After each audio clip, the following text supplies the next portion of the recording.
Shalom adik-adik, selamat pagi. Apa kabarnya hari ini? Puji Tuhan, kita masih bisa dipertemukan dalam ibadah online di pagi hari ini. Nah adik-adik, untuk menyambut pagi hari yang indah ini, yang cerah ini, mari kita bersama-sama memuji Tuhan dengan lagu Apinya Berkobar Dalam Hatiku.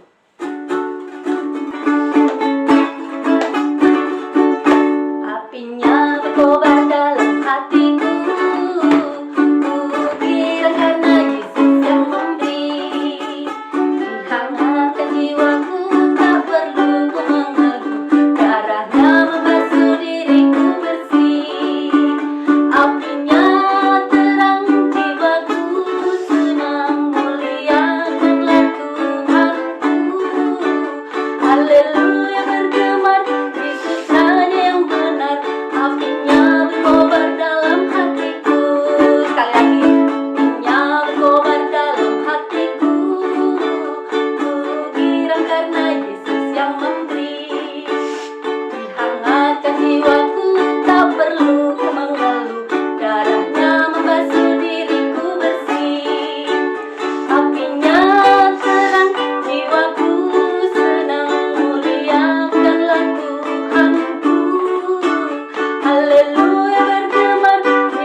ya adik-adik, api Tuhan, api Roh Kudus harus selalu berkobar dalam hati kita.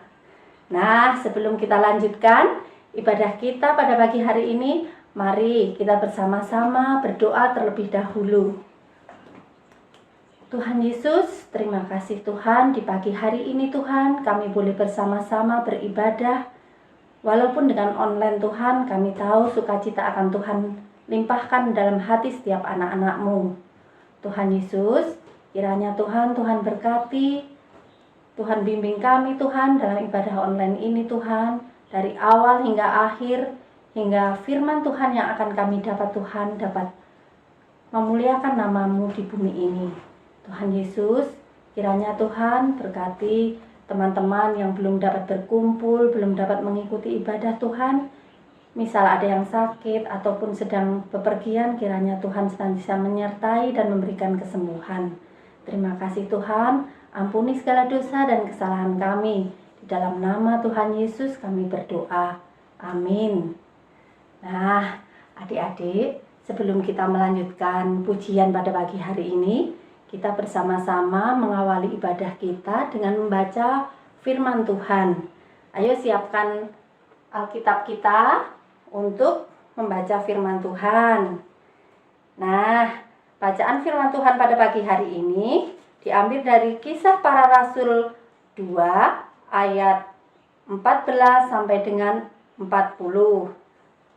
Kisah Para Rasul 2 ayat 14 sampai dengan 40. Kita baca ya adik-adik, judulnya Khotbah Petrus. Maka bangkitlah Petrus berdiri dengan ke-11 rasul itu, dan dengan suara nyaring ia berkata kepada mereka, "Hai kamu orang Yahudi dan kamu semua yang tinggal di Yerusalem, ketahuilah dan camkanlah perkataanku ini. Orang-orang ini tidak mabuk seperti yang kamu sangka karena dari hari baru pukul 9. Tetapi itulah yang difirmankan Allah dengan perantaraan Nabi Yoel. Akan terjadi pada hari-hari terakhir, demikianlah firman Allah, bahwa aku akan mencurahkan rohku ke atas semua manusia. Maka anak-anakmu laki-laki dan perempuan akan bernubuat, dan teruna-terunamu akan mendapat penglihatan-penglihatan, dan orang-orangmu yang tua akan mendapat mimpi. Juga ke atas hamba-hambaku laki-laki dan perempuan akan kucurahkan rohku pada hari-hari itu, dan mereka akan bernubuat. Dan aku akan mengadakan mujizat-mujizat di atas di langit dan tanda-tanda di bawah di bumi, darah dan api, gumpalan-gumpalan asap. Matahari akan berubah menjadi gelap gulita, dan bulan menjadi darah sebelum datangnya hari Tuhan, hari yang besar dan mulia itu. Dan barang siapa yang berseru kepada nama Tuhan akan diselamatkan. Hai orang-orang Israel, dengarlah perkataan ini. Yang aku maksudkan ialah Yesus dari Nazaret, seorang yang telah ditentukan Allah dan yang dinyatakan kepadamu dengan kekuatan-kekuatan dan mukjizat-mukjizat dan tanda-tanda yang dilakukan oleh Allah dengan perantaraan Dia di tengah-tengah kamu seperti yang kamu tahu. Dia yang diserahkan Allah menurut maksud dan rencananya telah kamu salibkan dan kamu bunuh oleh tangan bangsa-bangsa durhaka. Tetapi Allah membangkitkan Dia dengan melepaskan Dia dari sengsara maut, karena tidak mungkin Ia tetap berada dalam kuasa maut itu. Sebab Daud berkata tentang Dia, "Aku senantiasa memandang kepada Tuhan, karena Ia berdiri di sebelah kananku. Aku tidak goyah. Sebab itu hatiku bersuka cita dan jiwaku bersorak-sorak, bahkan tubuhku akan diam dengan tentram. Sebab Engkau tidak menyerahkan aku kepada dunia orang mati, dan tidak membiarkan orang kudus-Mu melihat kebinasaan. Engkau memberitahukan kepadaku jalan kehidupan. Engkau akan melimpahi aku dengan sukacita di hadapan-Mu." Saudara-saudara, aku boleh berkata-kata dengan terus terang kepadamu tentang Daud, bapa bangsa kita. Ia telah mati dan dikubur, dan kuburnya masih ada pada kita sampai hari ini. Tetapi ia adalah seorang nabi, dan ia tahu bahwa Allah telah berjanji kepadanya dengan mengangkat sumpah bahwa Ia mendudukkan seorang dari keturunan Daud berdiri di atas tahtanya. Karena itu ia telah melihat ke depan dan telah berbicara tentang kebangkitan Mesias, ketika ia mengatakan bahwa Dia tidak ditinggalkan di dalam dunia orang mati dan bahwa dagingnya tidak mengalami kebinasaan. Yesus inilah yang dibangkitkan Allah, dan tentang hal itu kami semua adalah saksi. Dan sesudah Ia ditinggikan oleh tangan kanan Allah dan menerima Roh Kudus yang dijanjikan itu, maka dicurahkannya apa yang kamu lihat dan dengar di sini. Sebab bukan Daud yang naik ke surga, malahan Daud sendiri berkata, "Tuhan telah berfirman kepada Tuanku, duduklah di sebelah kananku sampai kubuat musuh-musuhmu menjadi tumpuan kakimu." Jadi, seluruh kaum Israel harus tahu dengan pasti bahwa Allah telah membuat Yesus yang kamu salibkan itu menjadi Tuhan dan Kristus.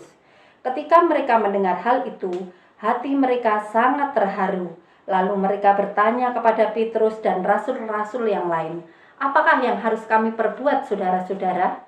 Jawab Petrus kepada mereka, "Bertobatlah, dan hendaklah kamu masing-masing memberi dirimu dibaptis dalam nama Yesus Kristus untuk pengampunan dosamu, maka kamu akan menerima karunia Roh Kudus. Sebab bagi kamulah janji itu, dan bagi anak-anakmu, dan bagi orang yang masih jauh, yaitu sebanyak yang akan dipanggil oleh Tuhan Allah kita." Dan dengan banyak perkataan lain lagi, ia memberi suatu kesaksian yang sungguh-sungguh, dan ia mengecam dan menasihati mereka, katanya, "Berilah dirimu diselamatkan dari angkatan yang jahat ini." Amin. Demikianlah firman Tuhan. Tuhan Yesus memberkati. Nah, adik-adik, sebelum Bu Narti menceritakan kembali firman Tuhan yang sudah kita baca tadi, kita memuji Tuhan kembali ya adik-adik dengan lagu "Tambah Hari Tambah Cinta Yesus".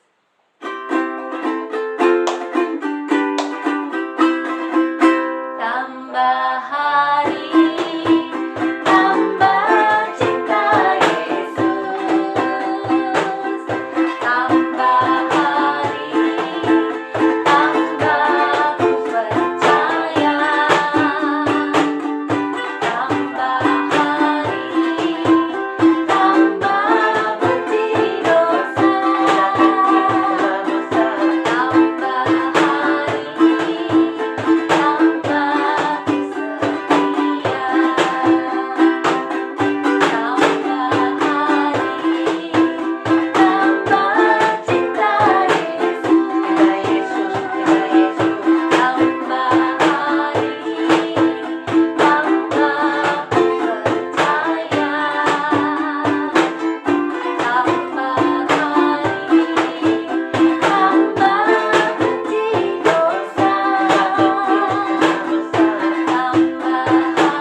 semakin setia, semakin percaya sama Tuhan, sehingga kasih Tuhan akan semakin nyata dalam hidup kita.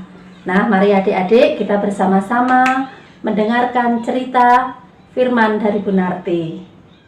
Adik-adik yang terkasih, sebelum kita bersama-sama mendengarkan firman Tuhan, mari kita berdoa. Selamat pagi Tuhan Yesus, terima kasih untuk setiap berkat yang Tuhan berikan kepada kami sampai hari ini. Tuhan, sekarang kami bersiap diri untuk mendengarkan firman-Mu. Roh Kudus akan menolong kami. Di dalam nama Tuhan Yesus kami telah berdoa. Amin. Adik-adik yang terkasih, bacaan Alkitab pada hari ini diambil dari Kisah Para Rasul 2 ayat 14 sampai 40 tentang khotbah Petrus yang tadi sudah dibacakan Ibu Tobing. Dan judul pada pagi hari ini yaitu Karya Roh Kudus Mengubahku. Adik-adik yang terkasih, khotbah Petrus ini adalah peristiwa sesudah turunnya Roh Kudus kepada para murid. Dan ternyata tidak semua orang bisa mengerti betapa besarnya pekerjaan Tuhan. Maka pada ayat 13 ada saja orang yang menyindir bahwa mereka yang diurapi Roh Kudus itu sedang mabuk anggur. Tentu saja tidak benar ya adik-adik. Orang yang mabuk anggur itu tidak sadar dan tidak tahu apa yang mereka katakan. Tetapi orang yang dipenuhi Roh Kudus, mereka sadar dan bukan bicara mengacau, melainkan orang yang berkumpul di situ semua mengerti apa yang dikatakan oleh Petrus dan teman-temannya atau para murid. Maka ketika itu bangkitlah Petrus dan ia mulai berkhotbah dengan suara keras supaya orang yang berkumpul di situ bisa mendengar suaranya. Lalu, apa yang dikhotbahkan Petrus? Petrus mengatakan bahwa Tuhan Yesus sudah datang. Ia telah mati dan disalibkan, dan pada akhirnya bangkit. Yesus telah mengalahkan kuasa maut. Setelah Tuhan Yesus bangkit, ia naik ke surga. Dan barulah Roh Kudus yang dijanjikan itu dicurahkan. Adik-adik yang terkasih, keberanian Petrus berkhotbah dalam suasana yang tidak nyaman, di mana banyak orang yang tidak suka tentang Yesus. Namun, Petrus berani untuk berkhotbah. Dan ini layak untuk diacungi jempol. Dan itu semua terjadi bukan karena kekuatan atau kemampuan Petrus, tetapi sesungguhnya itu berasal dari karya Roh Kudus. Setelah ini pun Petrus terus berkhotbah dan memenangkan banyak jiwa yang nantinya dicatat sebagai jemaat mula-mula. Walaupun mendapat begitu banyak perhatian dan kesempatan, namun Petrus tidak sedikit pun membanggakan dirinya. Petrus terus bersaksi mengenai Yesus.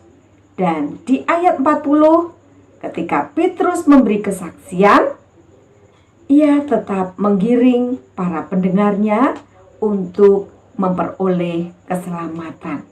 Jadi, apa yang bisa kita pelajari dari firman Tuhan kita hari ini?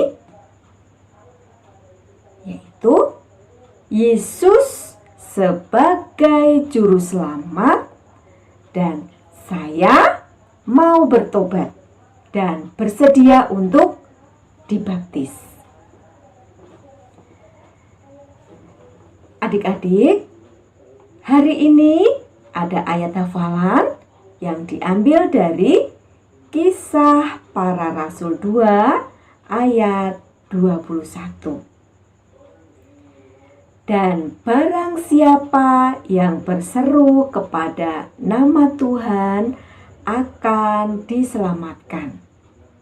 Dan ada tugas untuk adik-adik yang bisa dikerjakan selama seminggu yang akan datang ini. Tugasnya tidak sulit, ya, yaitu adik-adik membuat diary atau catatan kecil. Isinya tentang apa? Isinya adalah perubahan atau perilaku apa yang sudah kalian lakukan dari hal yang buruk menjadi hal yang baik, yang tentunya itu menyenangkan hati Tuhan. Dan mari kita bersama-sama mengakhiri sekolah minggu kita pada pagi hari ini dengan berdoa. Mari kita berdoa. Tuhan Yesus yang baik, terima kasih untuk firman yang hari ini boleh kami dengar. Kami mohon meminta pertolongan kepada Tuhan supaya Tuhan mampukan kami bisa mengubah kebiasaan buruk kami menjadi hal yang baik, yang tentunya itu akan menyenangkan hati Tuhan. Tolong kami ya Tuhan, hanya di dalam nama Tuhan Yesus Kristus kami telah berdoa. Amin.